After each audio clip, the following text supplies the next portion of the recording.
Good evening. I'm going to talk today about a way of discovering our deepest desires using the Examen Prayer as a tool. My name is Emmanuel Paul Peter. I'm trained as a spiritual director. So this comes from the world of spiritual direction.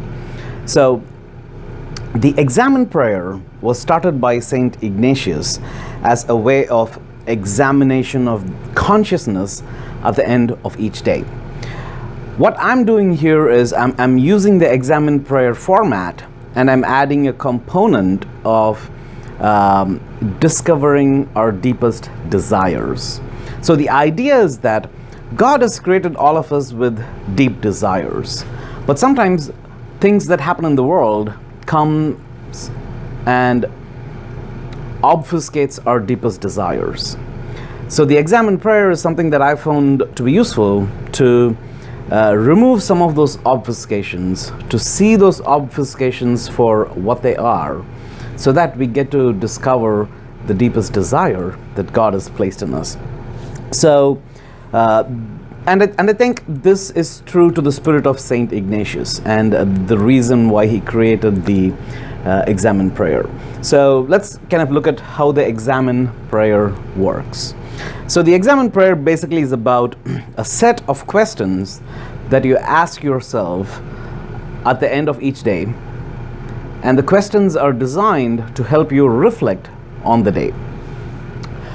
So it starts with first praying to center ourselves in God's presence, praying to ask for the Holy Spirit to help us reflect on the day.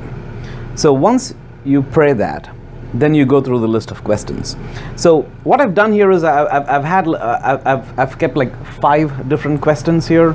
So the first question is to reflect on the day and think about, when during the day did I feel most loved? When during the day did I feel most loved? The second question is, when during the day did I feel least loved? It could be least loved by people, it could be least loved by God, it could be anything. Just when in the day did I feel least loved? The third question is, when during the day was I most aware of God's presence? When during the day was I least aware of God's presence? Because the presence of God is always with us. As Christians, we always have the Spirit of Christ in us. It's just that our awareness of His Spirit being in us keeps going up or down depending on what we are paying attention to at the moment. So this is a way to kind of reflect on. So during the day, when was my awareness of God's presence high? What was I doing then? When was my awareness of God's presence really low? What was I doing then? So those are the third and the fourth questions. And then we go to the fifth question. And that's an important question. The fifth question is, what is the desire that truly captivated me today? What's the desire that really brought me alive today? What is the desire that made me really hopeful for future? So pondering, thinking about what is that desire that really moved inside of me or rose from within me today, and writing that down in a journal as you're reflecting on this. So here's where the first 4 questions: when did I most feel loved? When did I least feel loved? When was I most aware of God's presence? When was I least aware of God's presence? All those questions are ultimately pointing to this one question of what was the desire that truly captivated me today. And here's why it's important. You want to know what was happening around that time when that desire came into you. For example, you might have a desire to be like, okay, I'm just going to quit this job and go and become a writer. But then when you reflect on the day, you might say, when did I feel least loved? My coworker was mean to me, and that's when I felt least loved. And now you have to ask yourself, so this desire to quit your job and go become a writer, did that come when you actually were feeling least loved?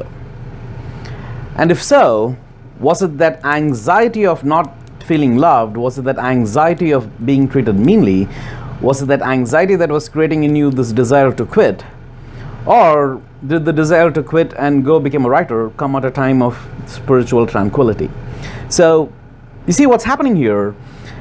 We're not just looking at our desire and saying, okay, this is what I want and that's what I'm going to do. You're adding another layer to the desires to kind of see, where did that desire come from? Did the desire come from a place of anxiety, or did the desire come from a place of spiritual tranquility, a time when we are most aware of God's presence in our life? The idea of spiritual tranquility is a broader topic. I'll do a different video on that later on, and I'll put the link below.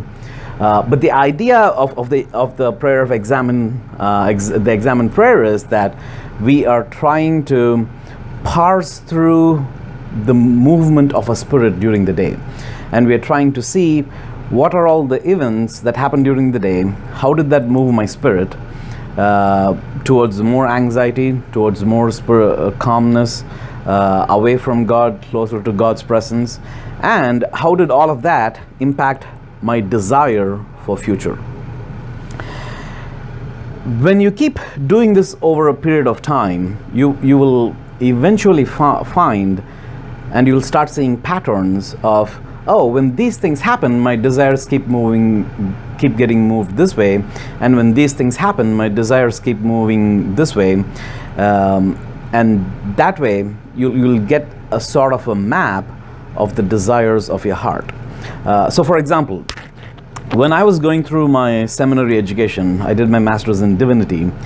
I had the option of going down the PhD path, or I had the option of going down the pastoral path. And when I was trying to go through, I used the Examen Prayer as a way of discernment through that process. And what I found was, anytime I had to think about immigration, changing my, right now I'm here on a student visa, F1 student visa. I'm here in Houston, Texas.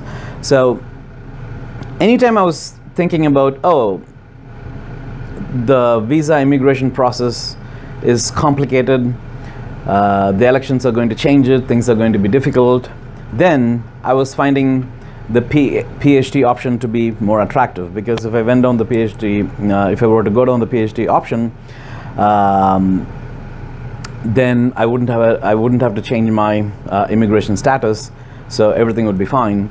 Whereas if I were to go down the pastoral path of teaching and preaching, then that would mean that I'd have to change my immigration status to religious worker visa, and that's always complicated. And when I was getting anxious about that, I realized that I found the PhD option to be more attractive. On the other hand, when I found myself in prayer, when I found myself in a state of spiritual tranquility, when I found myself in a place where my spirit was attuned to God's presence, the presence of the Spirit of Christ in me, as Paul talks about in Romans 8. At those moments, I found pastoral option to be a preacher, to be a teacher, to provide pastoral care, to provide spiritual direction, to be the thing that really brought my spirit alive.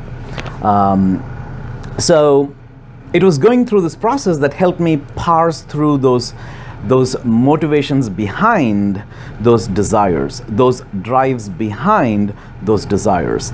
And it is in being able to see those patterns and being able to see that those patterns were consistent over multiple weeks, over a few months, as I was doing this Examen Prayer every night, that helped me discover what my deepest desire was.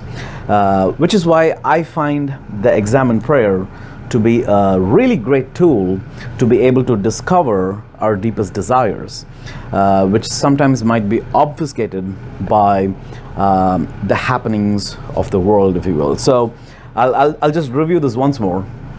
So you're asking 5 questions at the end of each day. You could sit with a journal. I sit with my laptop and I just type in my answers. You could even take a walk and ponder these questions, whatever option works for you. So the first question is, during the day, when did I feel most loved? And the second question is, during the day, when did I feel least loved? And what were the circumstances that were going on around when these things happened? And during the day, the third question is, when did I feel most aware of God's presence? During the day, when did I feel least aware of God's presence? And what were the circumstances going on around that time? And finally, the fifth question is, what was the desire that truly captivated my heart?